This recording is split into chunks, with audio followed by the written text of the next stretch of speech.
Vipi kama nikikwambia kuna uwezekano mtu uliyempenda kwa moyo wako wote hakuwahi kukupenda kabisa, alikuwa anakutumia? Ukweli huu huwa unauma kuliko hata kuachwa. Tatizo ni kwamba watu wanaokutumia mara nyingi hawaanzi kwa kukuumiza. Huja na maneno matamu, hukupa matumaini na hukufanya uamini umepata mtu sahihi.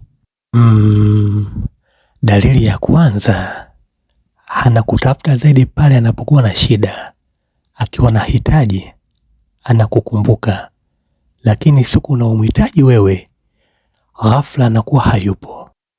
Na dalili ya pili, hajali hisia zako.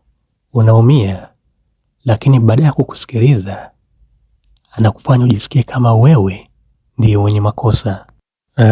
Dalili ya tatu, wewe ndiye unapigania uhusiano. Wewe unapiga simu, unatuma ujumbe, unaomba mkutane, na kila mara unajaribu kurekebisha mambo.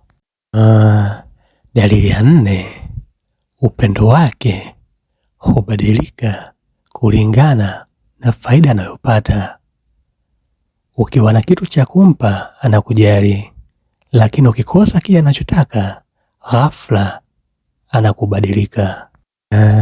Dalili ya mwisho, anakufanya ujisikie kwamba ni lazima uombe nafasi kwenye maisha yake.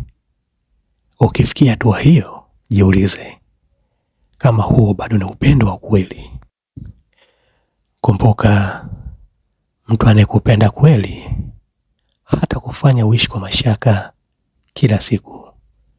Upendo wa kweli unaonekana kwenye matendo, heshima na kujali, si kwenye maneno pekee.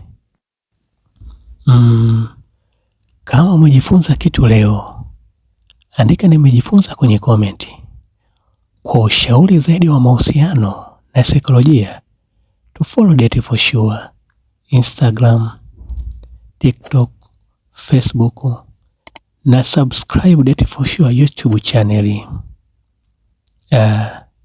Pia shiriki video hii kwa mtu anayehitaji kuisikia. Share, save pia kwa matumizi yako ya baadaye.